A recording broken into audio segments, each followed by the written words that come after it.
Hello, everybody. I apologize for the technical difficulties. If you visited the other link and you were waiting, I tried to start the stream with my software. What happened was that I actually scheduled my stream using my phone because I wasn't in town. I wasn't at my computer, and my streaming software got picky. And when I said to go live, it showed that I was live, but it didn't go live. I had this issue before with the other streaming software, and I apologize to everybody for the technical difficulties that you had to jump on to the other stream. Tonight's our open session for Ask Me Anything About Mexico. Just a little bit of housekeeping. I do know that I did a recent video about taxes in Mexico City. I want to clarify a little bit why I did that video. Excuse me. I want to clarify a little bit why I did that video, and what everybody needs to realize, and I think I just wanted to open the discussion, is that in Mexico City, they're going to start a digital nomad tax. And really, if you look at it, if you're earning a decent living, it's not a big tax. It's also expected to be, and I want to welcome everybody, Stephanie, Angie in San Miguel de Allende now, Lisa, Cindy K. But the reason why I wanted to mention that is because it's very interesting that Mexico is starting to take notice of digital nomads. Mexico City. How it will be implemented, heaven knows. But one important thing to note that I don't think a lot of people realize, and actually unless you follow Mexican politics, the mayor of Mexico City is actually poised, possibly, more than likely, she's the one that's favored right now, to be the next Mexican president. So one of my points is, if Mexico City is doing this, what keeps that from going on to a federal level? I know a lot of people have asked me, how would they enforce this? Nobody knows how they would enforce it.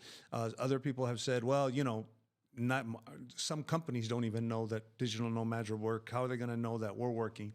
What I suspect, to be honest with you, if it does go to a federal level, maybe, for example, whenever you get your temporary residency, what do? You have to show financial solvency. What if you show a financial solvency through a job, like remote work? Maybe there may be a new classification for immigration, for digital nomads, for residency. There may even be the 180-day FMM may go away. They may just give, say, 21 days of permission and assume that anything above 21 days is taxable because they assume you're a digital nomad. There's a lot of things that can happen. But my point with this was not how are they going to enforce it, but this is becoming a trend that Mexico is recognizing that individuals are utilizing Mexican infrastructure. Mexico City is having a big problem with whole neighborhoods being, if you want to call it, gentrified. And so Mexico's taking note. And one of the interesting things about it is that, if the next Mexican president also, and by the way, the mayor of Mexico City, well, really it's not a mayor because, it's a mayor in the sense and equivalent. Mexico City is a federal district, just like Washington, D.C., and the person that's the mayor is a female. And if she does get elected, her name's Claudia, if she does get elected, she will be the first female Mexican president. She is the one that has been endorsed by the current president. There was two candidates that were vying for that party's nomination. So we don't know. I mean, she may not get elected, so who knows? But one of my other points with all of this is that this last president has changed a lot of things. A lot of things in the last 6 years, including the immigration system, has been upgraded with new computers. A lot of measures have been taken. The other thing that this administration has done is they've started a lot of projects. For example, they brought back, for the elderly, they brought back a type of pension or Social Security for the elderly. A lot of elderly people are getting checks now. They tried to overhaul the free healthcare system. The Rivera Maya, the train, the Rivera Maya train, or the train Maya. All of these projects have to be paid for.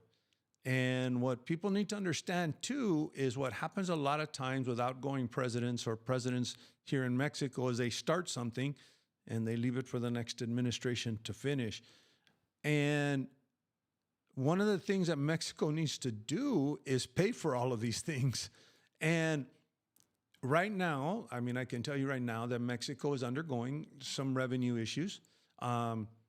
And one of the things that they did do already is they upgraded the tax system, also the factura system.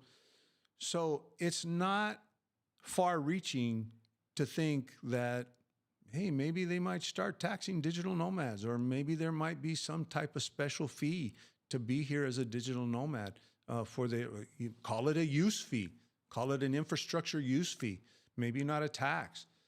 So that's something that's interesting, and that's why I did that video. I didn't do the video because I think that all of a sudden everybody's going to get taxed here in Mexico.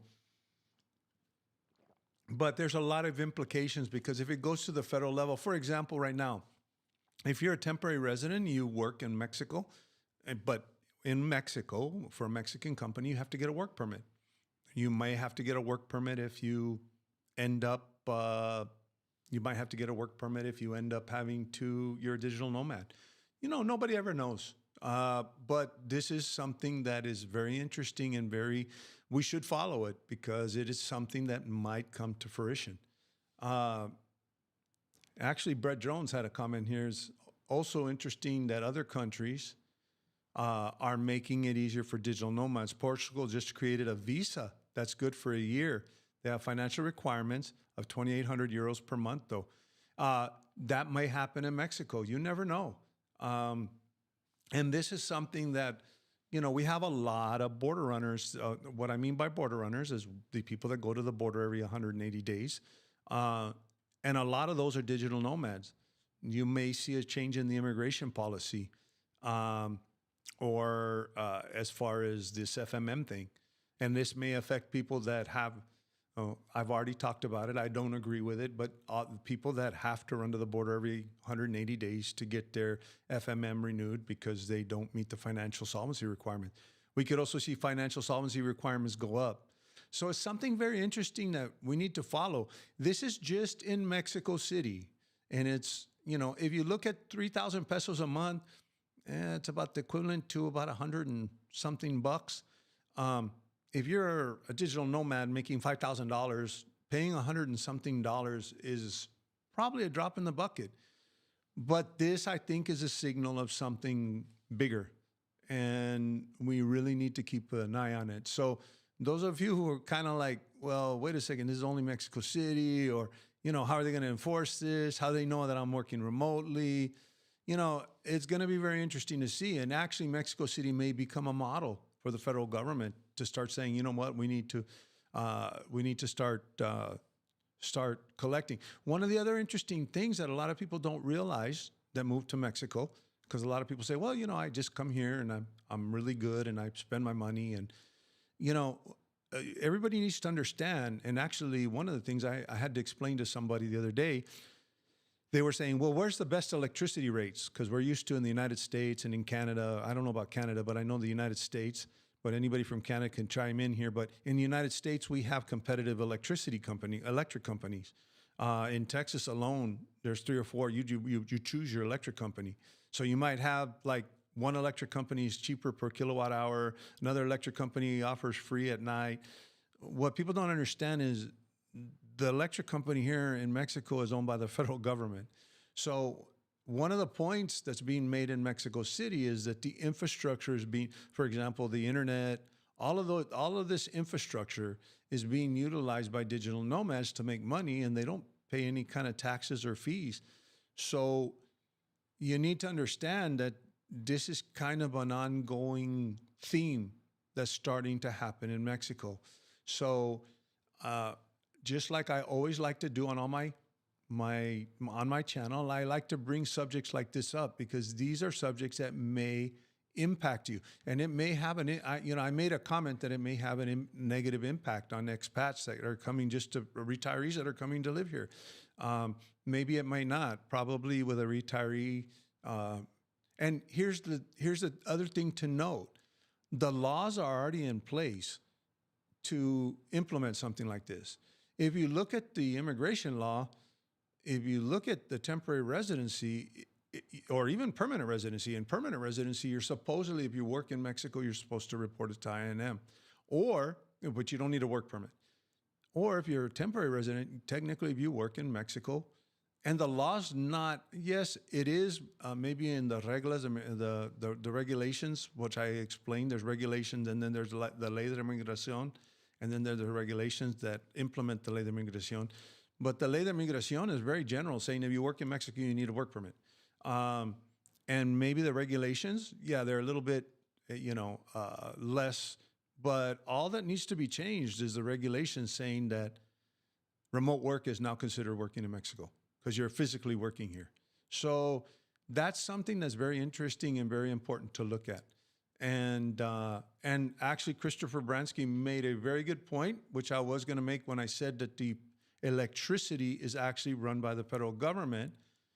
Christopher Bransky was saying electric rates in Mexico are also heavily subsidized in much of Mexico's social spending, if I'm not mistaken, and is in the form of subsidies for necessities.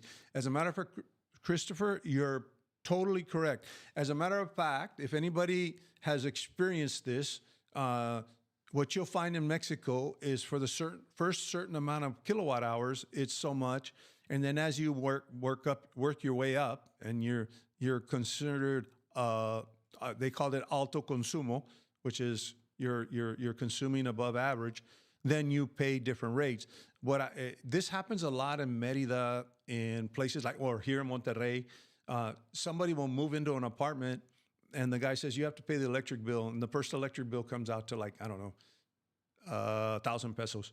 And then they're sitting there, and they run their air conditioner all day long for the next 2 months, and all of a sudden the landlord comes up with the electric bill, and I'm being in some cases not really even being facetious here, but sometimes it comes out to, oh my God, you get these Facebook posts. My electric bill came out to 10,000 pesos. I only paid 1,000 pesos last month. I don't understand this. Is my landlord ripping me off? No, what happened is you got put into a different tier, which they call the DAC tier, where you're actually paying more per kilowatt hour. It's almost 3 or 4 times more per kilowatt hour on your electricity. Reason being is that the government says, you're using a lot of electricity, we're not going to subsidize you. Or we're not going to subsidize. That's kind of base. I try to make it simple, but it's a little bit more to that, but it's kind of like that. And what a lot of people don't understand, for example, you come here and you stay in an Airbnb, a lot of, for example, what we were talking about, electricity is subsidized. Public communication is subsidized. Transportation is subsidized. The bus that you take is subsidized. So we're not used to this here in our home countries, because we call that welfare in our home countries, and you have to kind of qualify for the welfare. And here in Mexico, it's built into the system. And so, a lot of people, and I don't want to go back into this living here on $1,000 a month, because you know what? You can live here comfortably on $1,000 a month. But one of the arguments with people when they start saying, well, I'm not bothering anybody, I'm putting money into the community, I'm spending money in the community. Yes, but the government's also spending money on you. That's what you need to understand. When you come here to live on $1,000 a month, the government's actually subsidizing you. You don't realize it because you pay your electric bill, right? But what you don't realize is when you pay your electric bill, even if you don't use a lot of electricity, let's say you use 500 pesos worth of electricity, you pay your 500 peso electric bill. But what you don't realize is that out of that 500 pesos that you paid, your true electric bill was probably, 1,000 pesos, and the government paid 500 of it. So you're paying 500, and yeah, I paid my bill, right? Yeah, but the government is actually subsidizing you. And the reason for that is because of the economic disparities here in Mexico. Actually, even if you look at small communities in Mexico, the whole towns are subsidized. For example, um, in San Miguel, right outside of San Miguel, where a lot of the construction workers come from, the little towns that they live in, the water subsidized, the electricity subsidized. They even get subsidies for seeds to plant. So they plant beans, they plant corn. Part of it they sell at the market. Um, Part of it they don't sell at the market. Part of it they actually trade so that they can survive inside that town. Someone will grow beans and another person will grow corn, and they actually trade. So, um, so that's one of the things that you need to take into consideration. Um, and one of the things that, like I said, the Mexican government is taking notice that people are coming here using the electricity, using the internet, using a lot of things, public transportation, and using a lot of things that are subsidized. So, and also not only that, but also the government has to pay for all these new projects. You know, we have this beautiful train Maya. It's a controversy. I don't know which side most expats are on, but it's a controversy amongst the Mexican people because they're going to put this train through a lot of. First of all, it's going to be an environmental. They're going to have to tear up certain environmentally protected areas. Not only that, but some of it is indigenous land. So there's a lot of controversy, but and actually the president made a second airport in Mexico City. All of this stuff needs to be funded. And one of the things that you'll find in Mexico is we need money. Let's figure out a way to fund the government. Yes, AMLO's changed the factura system, but maybe did anybody ever think, well, you wouldn't think this, but maybe Mexicans would think this, that maybe this was a way of gaining revenue. Before, people were getting away without paying taxes. Now it's harder to not pay taxes. Now people are having to pay more taxes here in Mexico because the system is harder to work around. So therefore, the government has more money to pay for all of this stuff. I'm not going to go into government corruption because that's not what I'm here for. You know, people will say, yeah, but it goes into the politicians' pockets. I'm not going to deny it, but I'm not going to sit here. Let's take, for example, let's take out the corruption, take out all of that stuff. And you know what? The train still needs to be built, regardless of corruption or no corruption. The train still needs to be built. The airport still needs to be maintained. The new airport still needs to be maintained. The new immigration systems that they put together, the computer systems, were millions and millions and millions of dollars that still need to be maintained.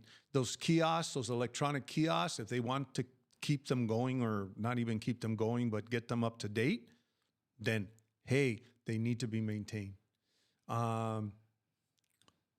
And Joe, let's go on to some of the people here. And like I said, this is your chance to ask questions. But Joseph, I just came back from 2 weeks in Mexico and was no customer visa form to fill out coming in or going, and I got a 100-day visa stamp, 80-day visa stamp. Yeah, that's actually the norm now. I always hear how difficult it is going in and out. Actually, Joseph, that changed a while back. About a year ago, or I want to say a year and a half ago, Congress actually mandated immigration and they told immigration you can use technology to do this, which they did. They made your FMM, instead of filling out a form, was actually electronically done. You can actually go look it up too. You can actually go and actually look it up on the computer. But what they did was basically they said, we want to get everybody through the lines. The lines were taking 2-3 hours to get through. And I think the goal was to have everybody pass through the airport within 30 minutes, clear everybody from immigration and customs within 30 minutes. So now their approach is, look, we're giving everybody 180 days. Boom, boom, boom, boom, boom. And we're just stamping the passport. No more paper forms. No more if you filled it out wrong. You see what was happening a lot of times too with the paper forms. You filled it out wrong. Oh, you need to fill out it again. Fill it out again. That hold up the line. So what they're doing is they're pretty much rubber stamping everybody with 180 days. Now what they are doing, and it is possible that it could be harder in the sense that if they show multiple entries, or maybe if the computer shows a little flag that says, hey, this person's had 6 back-to-back entries, you might want to check them out. Then they'll pull you to the side. But pretty much for everybody else, 180 days is the norm because they're basically pushing a button. I call it the easy button. That's my term for it. They push a button that pretty much they scan your passport, push a button. I gave them 180 days. They write 180 days in your passport, and you're on your way. So they just reduced what used to take 4 or 5 minutes to fill out the form, stamp the passport, ask you where you're coming from, ask you that. They reduced that from anywhere from 30 seconds to 1 minute. So they can get 30 people through the line literally in minutes. And then if you have 5 or 6 lines, they have actually, I think they did a study in Cancun and Mexico City too. They were able to reduce wait times by literally 80% by going to this new system. And Congress authorized them to use the computer. That's where you get the electronic FMM. That's why you no longer have to fill out a form. The form pretty much is filled out for you. And it's in the computer. They can look it up. And later on, if you get stopped by immigration, they can look it up and see if you have your FMM. You show them your passport with your stamp, and they can verify through immigration. And all of that costs money. Well, it all gets back to this tax thing. It all costs money. So actually, Joseph, it is easier to get in nowadays. Now, that doesn't mean it's not going to change. It changes from one day to the next. One issue that we have coming in right now, we have a lot of Venezuelans that are heading towards the United States. They're probably not going to stop in Mexico. Right now, the Venezuelans are going to get temporary protected status. There's rumor that there's over 40,000 traveling through Mexico headed for the United States. And so the thing with this immigration influx, one thing with Venezuelans at one point did not need a visa to come into Mexico. So I don't know if that's true, but if the United States starts to put pressure again, like they did the last time, we may see, well, we're not going to give 180 days anymore. We're going to give, might start getting hard again. We don't know, but it's all politics really a lot of time. Jennifer, and the electricity subsidy, so many people are stealing it from their neighbors. I don't know about it being subsidized for that reason, but yeah, people do steal it. As a matter of fact, in San Miguel, I see it a lot with construction. They go to their next door neighbors and boom, plug into their next door neighbors. But that is a very common thing.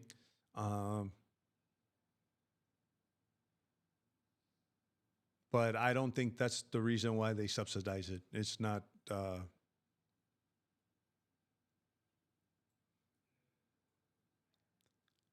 And Jennifer's was saying that I've lived here for 4 years. That's in different areas. That was my experience. Yeah, maybe your experience is that they're stealing electricity. That's very common here. Very common to steal gas, but that's more on a higher level. And one of the things, but that's not the reason why electricity is subsidized.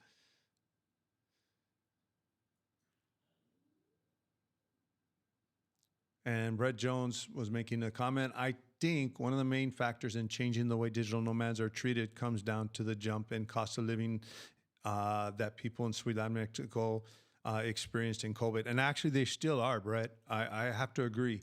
A lot of people think it's their fault. And actually, we see a lot of neighborhoods that way now. Now, I do know that a lot of digital nomads have actually, they priced themselves out because some of those neighborhoods got very expensive.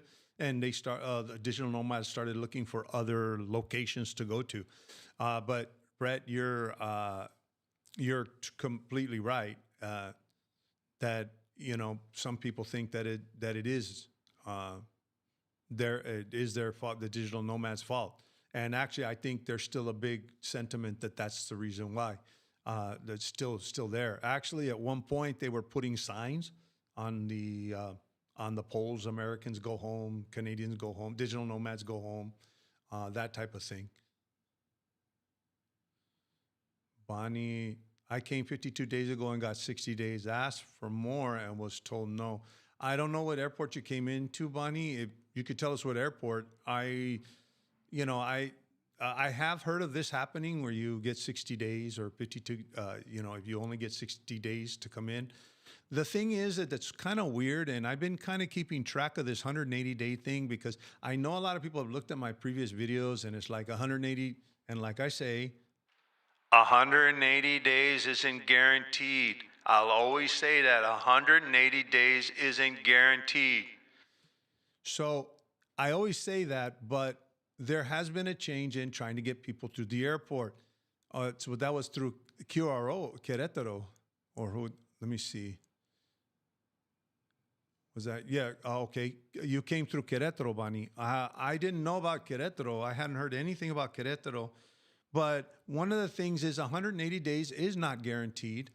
And I've been keeping track of this because a lot of people, especially in my consultations, have asked me, the regularization program is still going on right now. And a lot of people want to get in on it because there's a lot of talk that it's going to go away. It's going to go away real soon. And so a lot of people are wanting, and actually even facilitators, I've had one or two consultations where they told me, no, the facilitator said, get here as quickly as possible because it's going to go away. I don't know if it is going to go away. They've extended it. Actually, I've been hearing it's going to go away for the past year and a half. But what a lot of people are doing is asking me, how do I want to only get 7 days, or I want to get 60 days. I don't want to get 180 days because if I have to stay 180 days, what if they get rid of the program? But 180 days, what if the program no longer exists? How do I get 60 days? How do I get 30 days? And it's funny because my answer is pretty much they're giving out 180 days everywhere that I know. You can ask for less, but probably they're going to look at you kind of weird saying, well, why are you asking for less? But I have, Bonnie, heard of situations where individuals, they asked. And then some people have asked me, well, if I have a return ticket for 2 weeks from now and I ask them for 2 weeks, will they give me 2 weeks? Well, they might. The other thing you have to be careful with, Bonnie, and this has happened too, when you only got 60 days, they might have written 60 days on your passport. A lot of facilitators have had this problem where someone says, I only need 60 days. Okay, they write 60 days on the passport, but they hit the easy button and they gave you 180 days in the computer. So when they go with their expired FMM, supposedly, a lot of facilitators have had this problem. They say, no, this person is still legally here. Their FMM's not expired. It was issued for 180 days. Yeah, but the passport says 60 days. Well, and the computer says 180 days. Sorry, we can't help you. So you got to be careful with that if you're trying to get a regularization program. That was another thing that I warned people about. How are the Central American gangs, MS-13, Ki-18, doing on Mexican territory, southern states? Are things getting out of control? Drugs, kidnapping? Well, actually, Pat, I've heard that the MS-13, a lot of the problems that are going on in Matehuala, a lot of them are MS-13, probably working in conjunction with the cartel that runs that area. But I haven't seen much in the press about particularly MS-13 here in Mexico. One of the things that El Salvador did, they rounded, El Salvador went on a big, we're going to clean everything up. And they rounded up, I don't know if you've seen probably on YouTube, these supermax prisons where they try to round up all the MS-13s they could. Now, I'm not saying that they rounded up everybody, but I don't think the problem is as grave as when I was working, because these gangs were out of control in El Salvador, and they were coming up north, bringing drugs. They were coming up north. They were establishing routes, establishing places in the United States. Most of those are already established in the United States already. So I would say that the problems are probably a little bit more, less profound right now.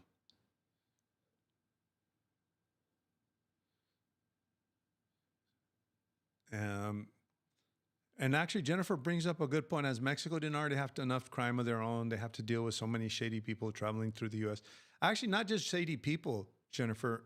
one of the things that people need to understand when you start talking about having to crack down on, there was one point where they were actually, there was a couple of people that had expired FMMs that got taken off the bus, that ended up with actually even Americans, Canadians, Europeans that were actually held for actually months at a time till they could return them to their country.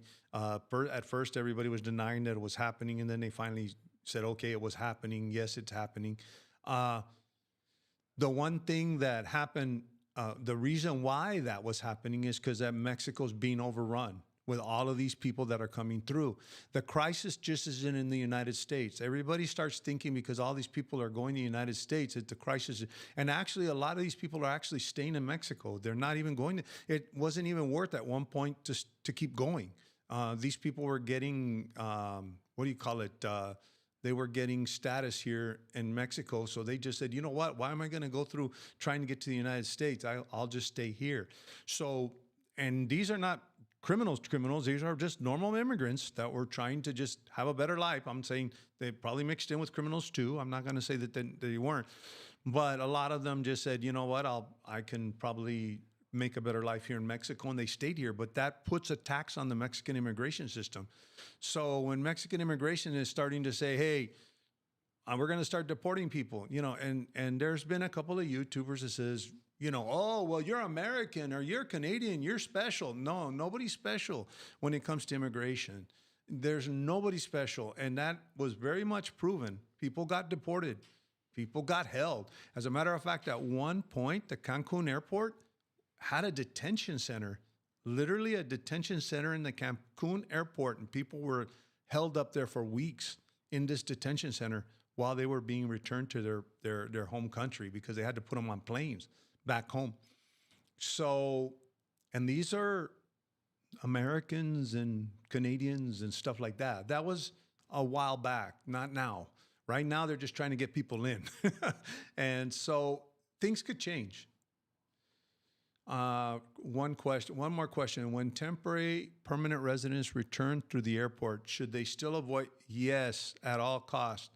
And actually, Brett Jones, he always uses the lines. Christopher, I'm going to bring this back up. This is a very important thing, and I actually did a video on this. Don't use the kiosks. The kiosks are set up right now for tourist entry, and they're not set up for permanent or temporary residents. You will be checked in as a tourist. They'll scan your passport and then you'll lose your residency. There is talk of what they call a trusted traveler program, sort of kind of what TSA does. Not TSA, what CBP does in the United States with this trusted traveler thing where you just go to the kiosk. And the trusted traveler eventually is going to be open to supposedly, and actually it's even on their website, is going to be open to residents. And supposedly, technically, I don't know when this will happen. Technically, you'll be able to eventually use the kiosk, but there's no timeline of when.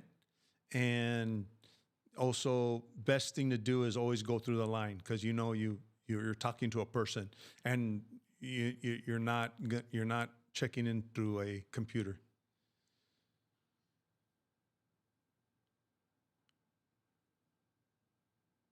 Pat Vega. 60,000 people in jail. That's 60,000 people. You're talking about, I guess, in El Salvador. And then you say, do I work with facilitators? You know what, Pat? I have a whole network of facilitators that I usually, when there's something going on, I usually call them. I'll usually ask them, hey, I heard this is going on. Is this true? I also have one or two contacts that actually work a lot with facilitators all over Mexico. That's how I kind of get the information on, I'm not an expert, like I told you. I rely on a lot of other people to tell me what's going on. And I also rely on the news. I mean, a lot of this stuff that I'm telling everybody is on the news. You just have to follow it very, very, very religiously. And I do not work directly with facilitators. As a matter of fact, many people have asked me for recommendations. The only ones I recommend are really the well-known ones. But I also have, like I said, one or two people that work in the expat service industry that they keep contact with facilitators all over, and I can ask them questions. So I don't directly work with any facilitators, to be honest with you. And I actually don't. Like I said, I'm very neutral when it comes to businesses, expat services, that type of thing.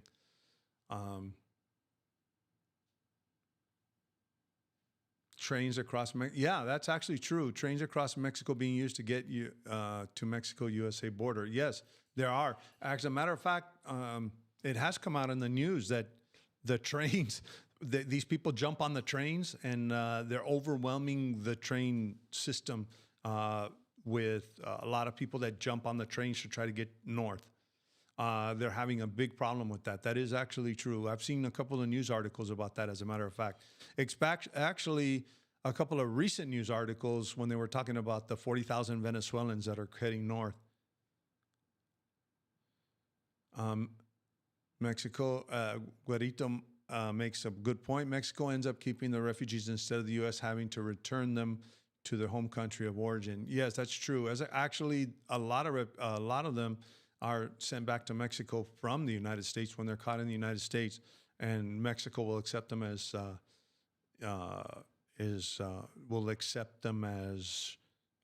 refugees.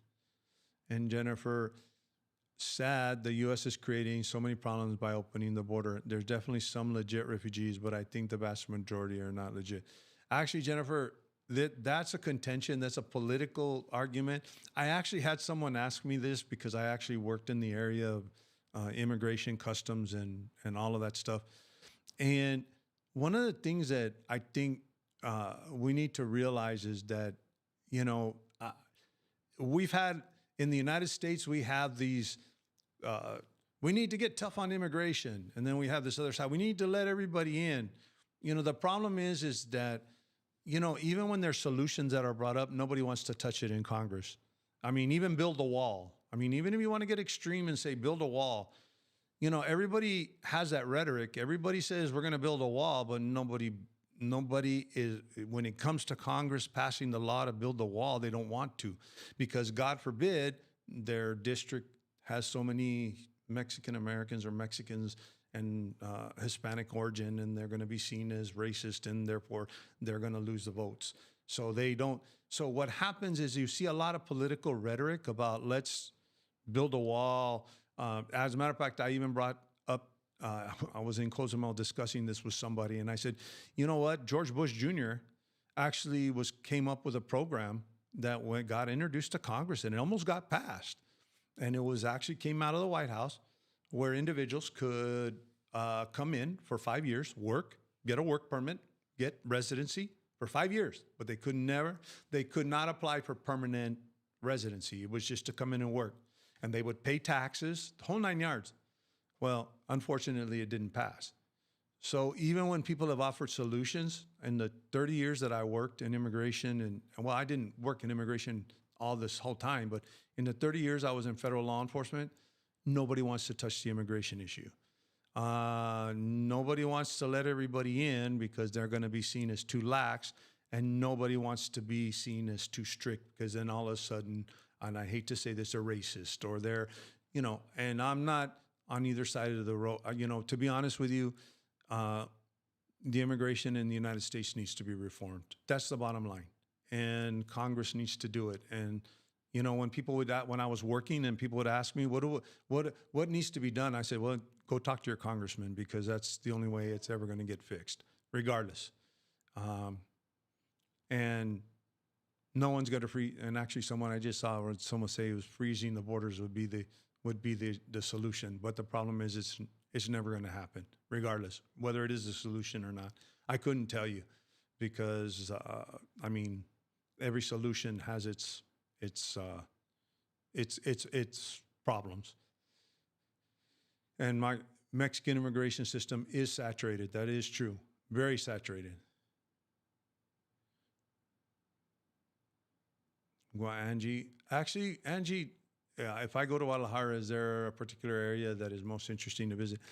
We went to Guadalajara, but we actually just went because we went to Tequila, and Tequila is where they make the tequila, or where it originated. They make the tequila. We went on the Jose Cuervo train.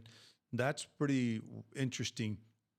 We also went to the ranch, Portillo, one of the famous singers.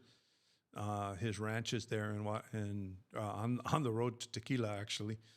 But we didn't spend much time in Guadalajara, so I couldn't tell you where the great places are. But we did go to Tequila. Yeah, Michael, it says the Mexican immigration has not been well prepared, and they were not well prepared. Um, they were not well prepared when all of this influx came, and they're still not prepared. But they've made a lot of progress in their systems, and so you know. And let me see. Oh, Brett's got some suggestions as far as Guadalajara. Talpenque, yeah, uh, Talquepaque and Tonola.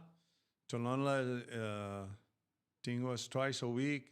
Talpeca has a lot of artist shops. Yeah, those two places. We actually went to one of them, the Talquepaque. We went there, and it was really neat. And you know what? A lot of furniture comes out of Guadalajara. As a matter of fact, our kitchen that we built here came out of Guadalajara. A lot of really neat stuff. And then Hirony was wondering, next question is Hirony was wondering if if you have permanent temporary residency, do you still have to fill out the landing card FMM at a certain airport? I know flying into PBR not necessary. Actually, Tom, they've changed the system. They've changed everything now that it's gone electronic. What you do is when you enter, especially like what you experienced in PVR, what you need to do is when you're checking in and flying in, you just go to the counter with your passport and your temporary resident card. Now, what they were doing is just marking entrada and stamping the passport. Sometimes they say, well, I'm not going to stamp it at all. You don't need a stamp. I've seen that happen. But actually, chasing the American dream, they said, no, I want a stamp, actually, when they were exiting. But they'll usually stop it and put entrada on it. The other thing that they sometimes will do is put TR or PR or RP or RT for temporary resident. That means you entered as a temporary resident. Or the one thing you want to make sure when you do come in is make sure PVR is very already used to this. You present them with they're pretty much going to say, okay, thank you very much. But just make sure that they don't check you in as a tourist. And on your way out, depending on what airport, most airports have already gone to, most airports, 90% of the airports are handling the exit part at the ticket counter. So if you just show them because before you used to have to fill out an FMM, go to the INM office, but I think PVR, they take care of it at the ticket counter. What I normally am advising now is go to the ticket counter first and actually go early, go to the ticket counter and say, do I need to go to immigration because I'm a permanent resident or a resident, temporary resident? And they will tell you if you need to go, and they will tell you if you need to go to the immigration office. And then you go to the immigration office and they'll stamp your passport with the exit stamp. But entry, pretty much everywhere you go, you don't have to fill out the FMM. Actually, before you used to have to fill out the FMM on exit, not on entry. So, but the paper FMM is pretty much almost literally gone.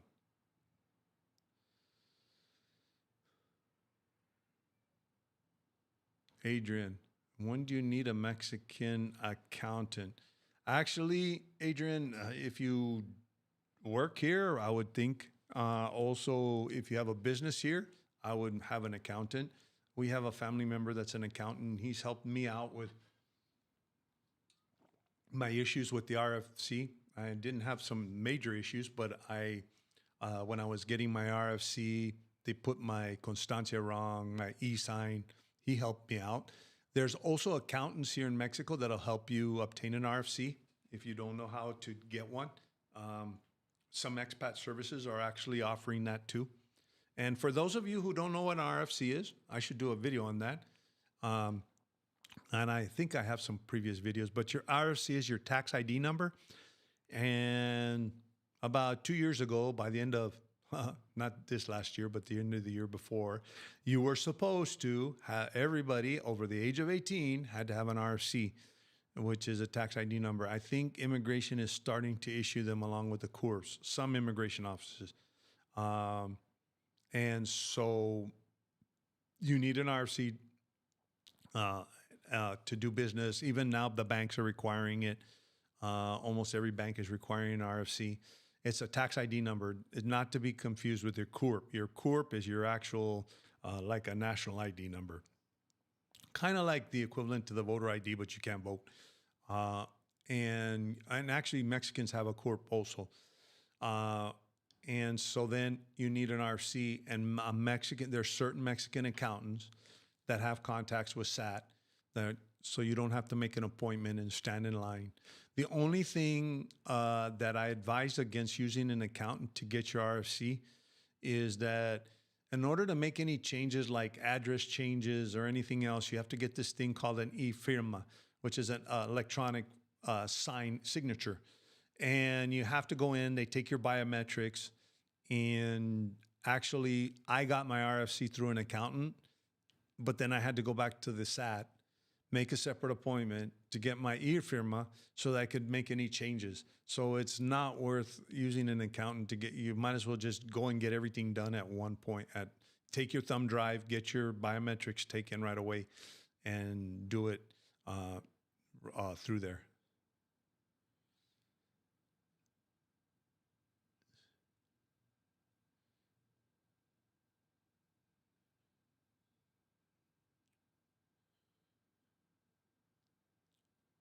Cool, understand. And El Güerito brings up a good point. I feel like Mexico is slowly being treated as equals on the new NAFTA deal. Yes, actually, believe it or not, I was just looking at an article that there's nearshoring is becoming a big thing. Actually, in one of the I guess you call it Mexico industry articles was that they're looking for 13 million square meters of space just for companies to come in and nearshore. And nearshoring is when a company, for example, I have already said this before, I've already said this before about the nearshoring, is that, for example, companies like Tesla are coming in. They're going to build a big factory in Monterrey. They're going to build a bunch of cars. Well, Tesla needs a bunch of parts that are manufactured in China. So why is China going to send and spend all this money? Why don't they just start as a matter of fact, Foxconn, the people who make your iPhones, they're actually starting to make plans to make a plant here. So there's a very good chance that your iPhone eventually is going to be manufactured in Mexico. And also the NAFTA trade deals. For example, from China, first of all, they have to spend money shipping all that stuff over to the United States. Plus, there's a lot of tariffs that are put on Chinese products. Well, if you come over here in Mexico, the labor may be more expensive, which is still cheap, but it's more expensive than China. But then they take out the shipping costs. So the money they saved in the shipping costs, they can use for the labor. And and then not only that, they don't have to pay duties because it's coming out of Mexico. It's manufactured in Mexico. One of the things from my customs background, when you look at a product and you're charging duties, you have to look at the country of origin. Okay, we called it the country of origin. So for example, a product had to be labeled. I don't know, let me pick up my mouse.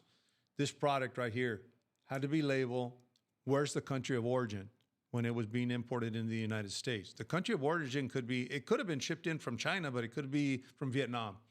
And one of the things is that they look for the markings on the country of origin, okay? And based on the country of origin, that's how they charge the duties. So, for example, Nike tennis shoe that was made in China, okay, it has a country of origin. And Nike's a U.S. company. They might have even shipped the tennis shoes to Mexico and then brought them in from Mexico. But if the country of origin where they were manufactured is China, Nike still has to pay a duty. So what do? You move the factory to Mexico where you don't have to pay duties because you have a free trade agreement, and they save money.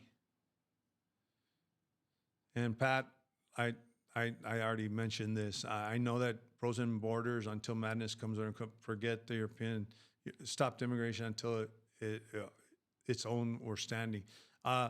Yeah, the only problem, Pat, and the difference between European and this happened with in Europe, they stopped all the immigration, but you got to remember the borders in Europe are very, very. And I worked on the border. Trust me, there is so much border. As a matter of fact, we talk about building a wall. There is so much border. It would take hundreds of years to build a wall. And then not only that, but there's a lot of areas that you can't even get through. The mountainous areas that you couldn't build a wall even if you wanted to. Now, am I saying barriers are not good? Yeah, they help. In any kind of I didn't work for the Border Patrol. I worked with them. We were the investigators that worked with them. And yeah, it helps. But there's no way the United States-Mexico border is one of the biggest problems in trying to secure, and it's been a problem for years. It's been a problem the whole 30 years I was working for the federal government. There was no solution. And, there's been solutions of letting everybody in to, and I experienced it even when I was a U.S. Marshal.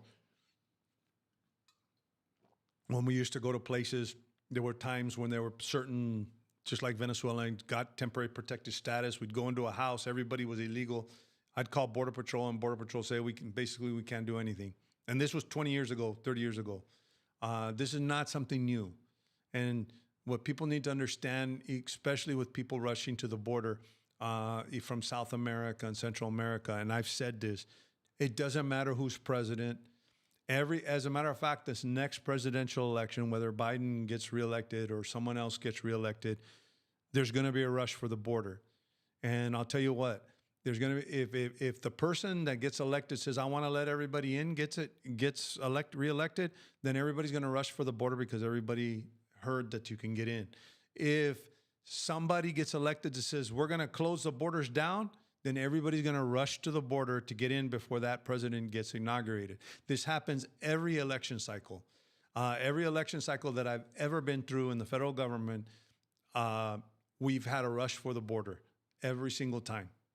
This is not something new. This is not something, I know the news sensationalizes it, but I will tell you from working on the ground, yes, maybe it's a little bit worse than it was before, but it always happens. It's happened every election cycle, no matter how liberal or conservative the immigration policies are.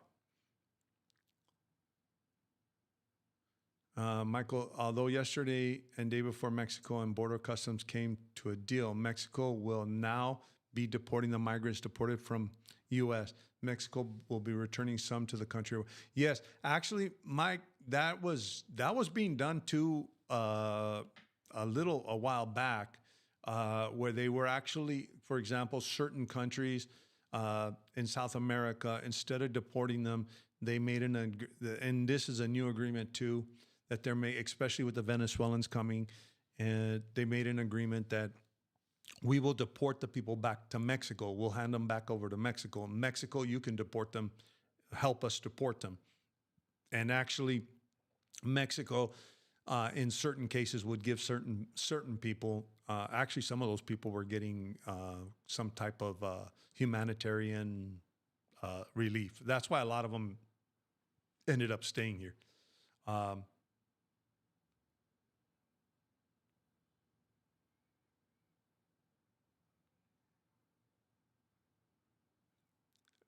Okay.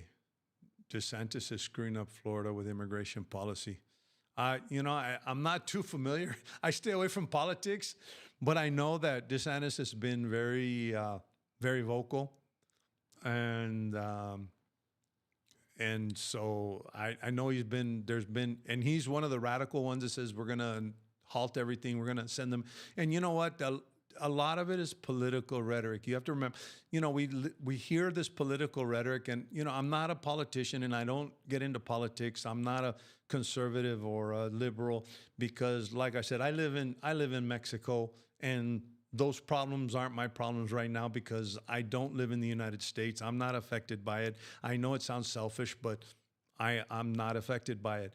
And I don't get into politics. One of the beautiful things about living here in Mexico is that you don't have to deal with the political situations in your home country. A lot of people run away from that. So I don't really, get involved in politics. But I hear so much that we want to send the military in. Let's do drone strikes and get rid of the cartel, and we're going to invade Mexico. Quite technically, to be honest with you, having been a diplomat also, not only that, I served as a diplomat for 3 years for my agency. I can tell you right now, it's all political rhetoric. It's all to get elected. It's all that everybody wants to hear we're going to bomb Mexico or the cartels. But in practicality, when you do something like that without the permission of the Mexican government, if you declare war on them, and then not only that, what people don't realize is Mexico is like one of the United States' #1 trading partners. You're talking about putting a Tesla factory here in Mexico. So if you invade Mexico or you send the military into Mexico without their permission, what happens to your Tesla that you're going to have manufactured here? There's a lot of interest here, United States interest here, and the United States is never going to enter Mexico unless it's in cooperation. Because several years back in the 2000s, the military did help. We did have special. As a matter of fact, the Zetas were trained by, believe it or not, were ex-military. The cartel, the Zeta cartel, were military that were trained by U.S. Special Forces to combat the drug war.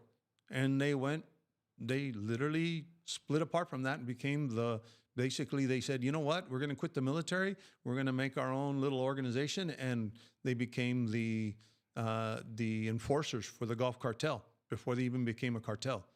So this is not new. The United States helps. The United States, as a matter of fact, I was looking at the Marines. I went to Cozumel. I went to Cozumel just recently. I did my last live stream from there, and I was looking at the Marines. The Marines were carrying around M4s, and I can tell you right now, 99% chance that those M4s were financed by the United States. So, and the Marines are the elite units that go in after the cartels. Why do I say that the M4s were financed by the United States? Because, that's a military weapon that's utilized by the U.S. And so it's not uncommon for the U.S. to say, you know what, how can we help you out to fight the drug war? Okay, we'll give you, 5,000 M4s or 20,000 M4s. Or we'll give you money, or or if you want training. I was involved in a lot of those trainings to the Mexican government to help them fight different things, immigration, drugs, arms trafficking. One of my last things, well, not with Mexico, with Brazil, was I went to go teach a course on arms trafficking and how they could, there's a lot of cooperations between the government. So us going in and bombing it's political rhetoric. It sounds like a good idea. And if it sounds like a good idea, a politician's going to grab onto it and make it sound like a good idea so that they can get some. And actually, Talpenque, that a lot of people are saying the same places as with the restaurants, yep. And when leaving PVR, the airline fills out an FMM, then collects it at the boarding gate. Okay, yeah, the airlines are starting to take care of it. I don't think, Tom, at You might still have to fill out the form so that they can collect it and give it to INM to put it in the computer. But it's supposedly eventually supposed to be computerized.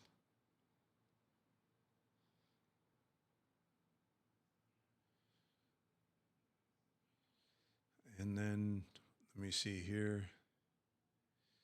Adrian, can you go over the process for traveling into Mexico by bus with regard to temporary permanent residency, getting your passport stamped? Is it necessary? Okay, Adrian, let me explain to you the border situation coming in by bus or leaving by bus. And you have to be kind of careful here. Technically, when you exit Mexico with temporary or permanent residency, you're supposed to, and here's the ironic thing about it. When you check out and you check back in, it's for statistical purposes only. It's not like somehow you're going to lose your residency if something goes wrong. It's for statistical purposes. Mexico somehow wants to see when you leave and when you come back. That's all. They take statistics, how long you left. And the land border is kind of weird because the land border doesn't do any checking. Actually, somebody that I know recently, they went back to sell their car, and they said that they went to immigration to check out with their residency, and the immigration officer looked at him like, "Oh, why?" They were like in awe, like no one comes in here to check out. And they were like, "No, dude, can you stamp my passport and check me out? At least I want the passport stamp." So the guy just went and stamped his passport. Some of the borders aren't up to date on the computers. Some of the border agents don't even know because nobody really stopped. I mean, people just drive out of the country and drive into the country. When you drive out of Mexico, there's no immigration officer like there is at the airport, or there's no immigration exit or entry. Well, there is an immigration entry, but unless you stop, you can keep going in Mexico. And unless you stop, there's no immigration check. There's not an immigration officer sitting there. And actually, the only check that you go through when you come through a Mexican border on land is they give you a red light or a green light, and that's for customs. They do a customs inspection, but it has nothing to do with immigration. Now, when you come in on a bus, you will, when you enter on a bus, you're going to, at the border, there's an immigration station where people can get their FMM. So you can actually get off and say, "Where's the immigration station?" You can go there and you can give them your temporary resident card and check in and get your passport stamped. And the only catch is if you're leaving, okay, if you're leaving Mexico, usually it's not at the border. The immigration check, for example, I'll tell you, like on going from Monterrey to McAllen, Texas, right before you get to Reynosa, the bus stops for an immigration check. And that's where you have to, they'll get on the bus and they'll say, "Okay, let me check your immigration papers," and everybody shows them their card or whatever. You might show them your resident card and they'll be, "Okay, thank you." But if you really want to technically do it the right way, then you have to say, "Well, I have to check out, I have to get my passport stamped." What I'm hearing, a lot of border agents don't know that on the land border.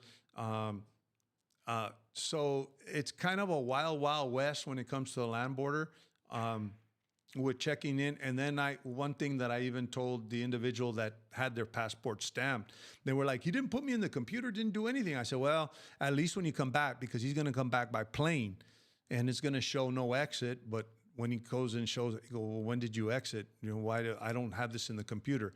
So this person can actually explain, "Well, I did get it stamped. Here's my passport stamp. I don't know why they didn't put it in the computer." But nothing really bad is going to happen to you. It's for statistical purposes. So if you say, "Hey, nobody checked I didn't know, there was no checkpoint leaving and there was no checkpoint, I don't know. That's why I didn't check back." So, but the bus will stop at the immigration on the way out and on the way in too. Or if you flew out, they're going to mark you as exited. When you come in, just remember, when you come in, it's at the actual port of entry, right? What they'll normally do is a bus will stop, you get off, they'll run your luggage through the x-ray machines while customs is running your luggage. And then they say, whoever needs to go to immigration, you just go, the kiosk is right next to there.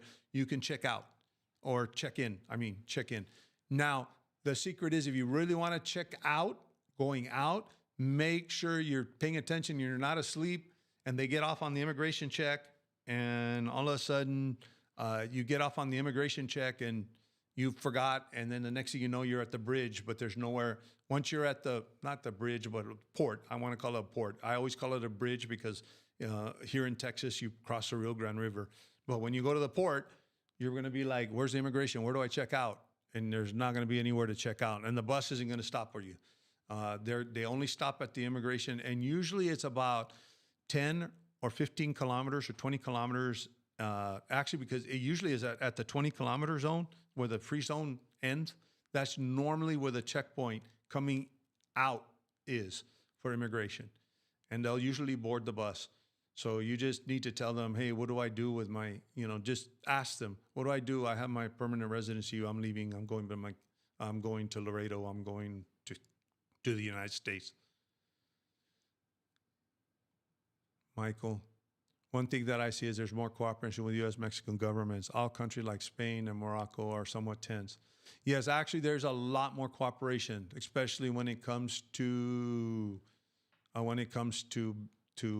Mexico is they're saying is the new Detroit as far as vehicles.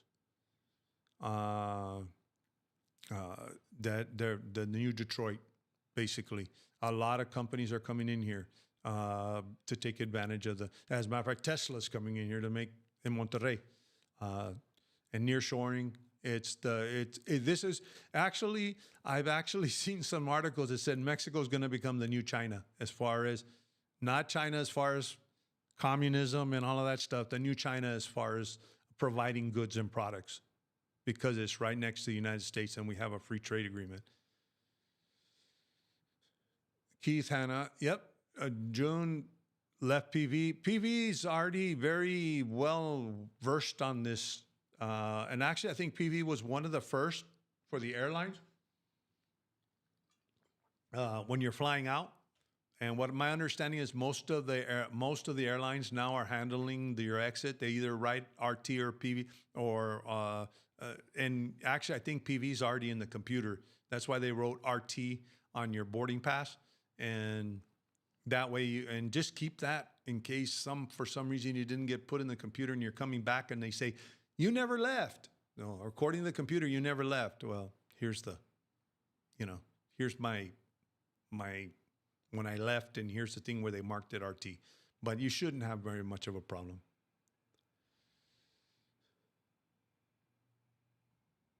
Bonnie, Toronto. I received my temporary resident card on May 23rd. The night before I was leaving to move to Mexico, my house was broken into and all the paperwork was stolen. Had to get a new passport. Went to the Mexican consulate in Denver. Hold on here. Denver. To get, I guess, your paperwork. I'm sorry to hear that all your stuff was stolen. But I guess it cut you off there to get. I guess you were trying to get your visa. You had to get your visa stamp redone again. But one of the things that you need to take real good care of is your passport, especially even here in Mexico. And make sure it stays up to date too. Even though you have your permanent residency card, your temporary residency card, when you're leaving and you're coming, you have to have your passport.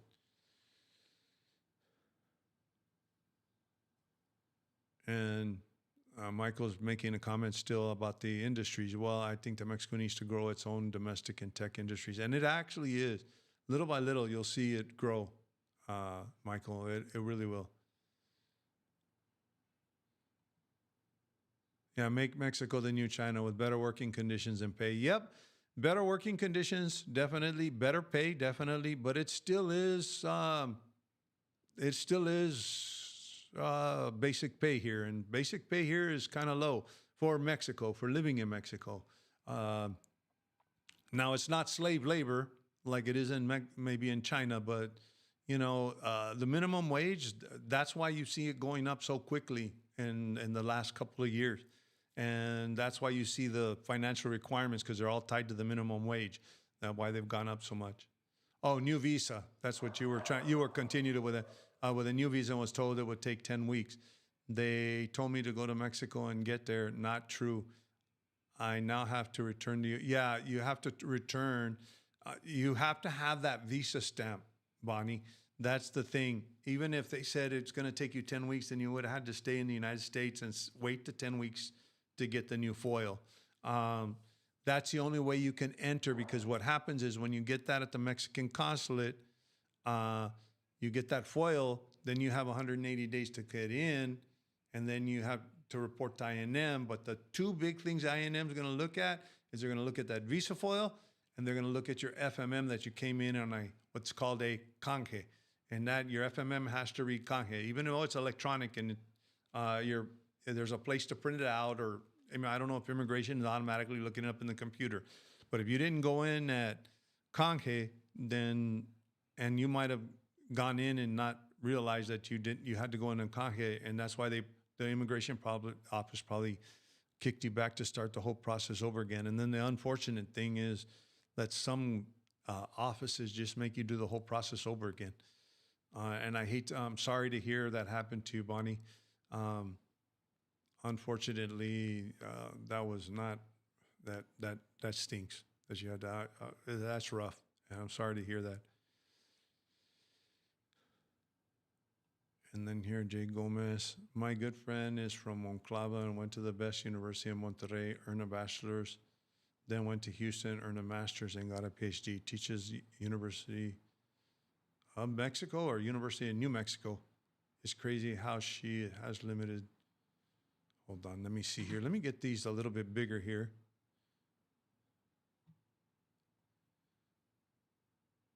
Limited stat.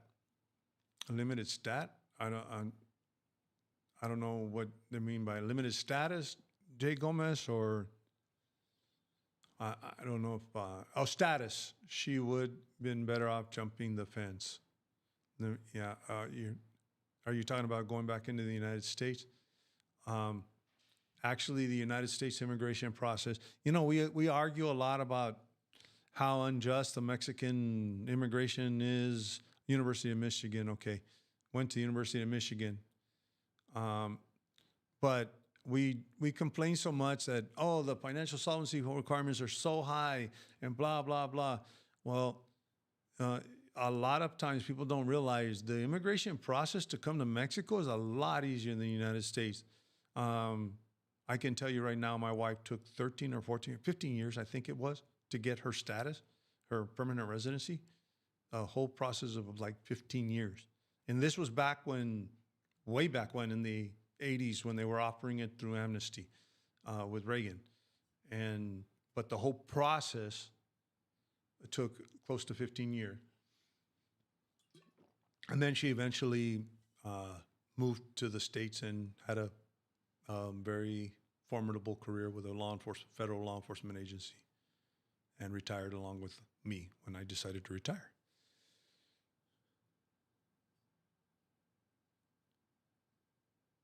Yeah, Michael, I totally get it. Could very well use drones, sensors. They do already use drones and sensors and fencing. Usually what people don't understand, and without going into the sensitivities of the whole thing, which I can't go into, but they do use fences and walls in a sense, but they don't use walls to keep people out necessarily, but more to redirect people to a certain area. So they know that if they have a wall in a certain place, they don't need to patrol that area. And then they know that usually to get around the wall, they go to a certain area. So that's where they patrol. Walls are very useful. Fences are very useful, but that's not the total solution. I can tell you right now from working in that purview. And I don't really get involved in that kind of discussion because, like I said, it's a political discussion. Okay. And you're having a hard time hearing me? Let me see if I can turn it up a little bit. Let me see. Does it sound a little bit better there? Yeah, Brett Jones. yes, they use the stats if you apply for citizenship because there are requirements on how long you can be out of Mexico to apply for citizenship. I believe it's 180 days. You can't be for I forgot how many days it is, Brett. Yeah, CBX and Tijuana never used to do anything when leaving Mexico. No FMM, no stamp, nada. I don't know if they've changed. Hopefully they have. Actually, Brett, that's pretty much, I can talk for the Mexican borders. They don't do anything. And actually, not the Mexican, but the Texas borders. And actually, the person that I spoke with when they talked about the Texas borders, that was a Texas border that they were crossing, and the border agent was looking at him like, why do I have to?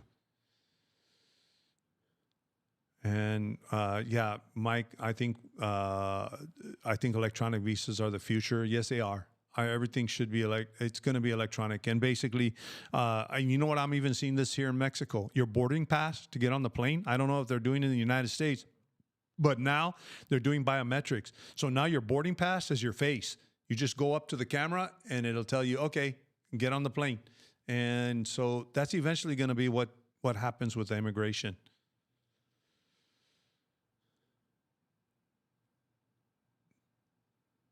Thanks. You made me feel better.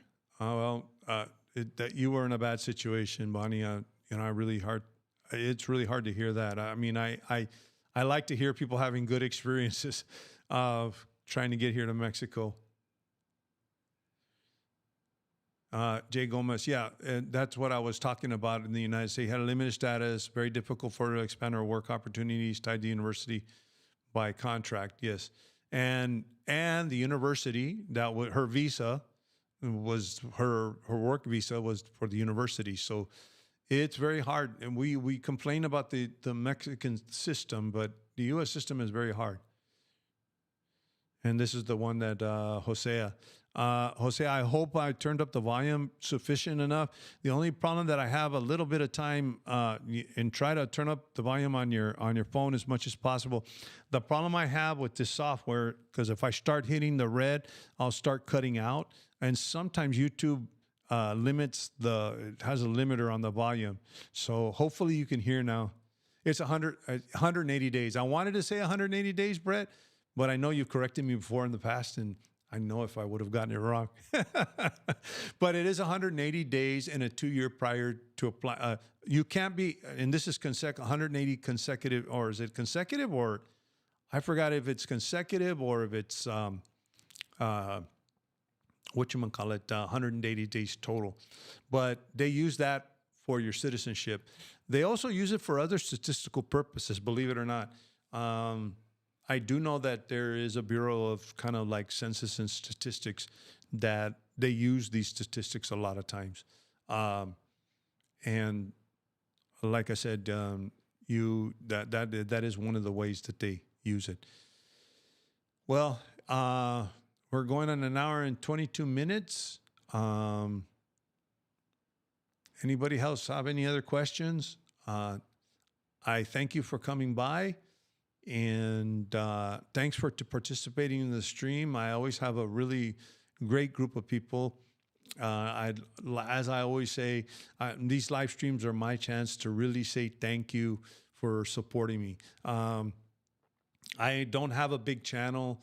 I don't have 15, 20, 30, 100,000 subscribers. That's not my goal. My goal is to educate people.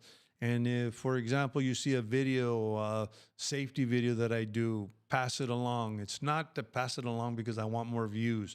Pass it along so that we can help each other out. I have a very active Facebook group. We hit 12,000 members. Actually, I have more people on Facebook. Than I do on YouTube as subscribers. But we have a very interactive, very drama-free. Not many people argue. There is some arguments that go on there are some snide comments, but I try to keep it very politic-free, drama-free, and we're here to help each other out. And that's what I'm here to do, is help you.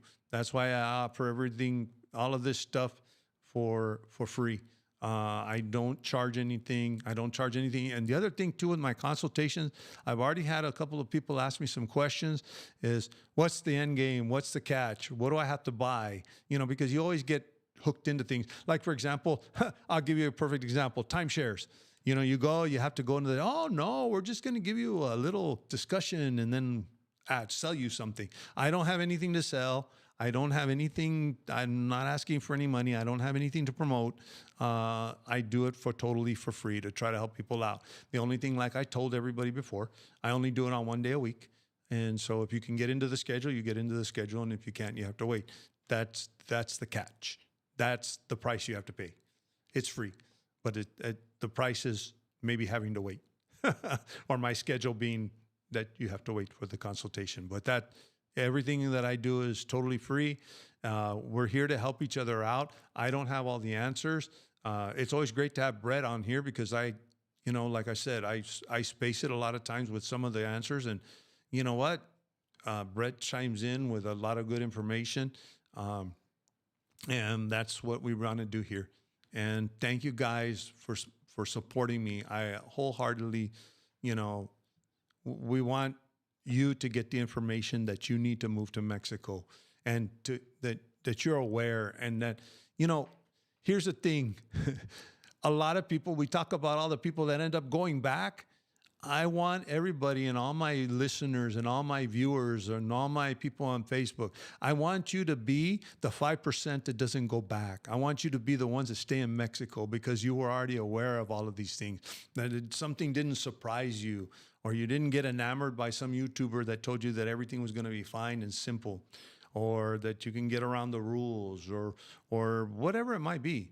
If you know the rules, and you do the rules and you do it right, then I want you to be the 5% that doesn't go back to the United States or go back to their country. And that's my goal, is to help you to get here and help you to stay here. And like I say, as always, I'm going to sign off. Stay safe and stay informed. Thanks, everybody.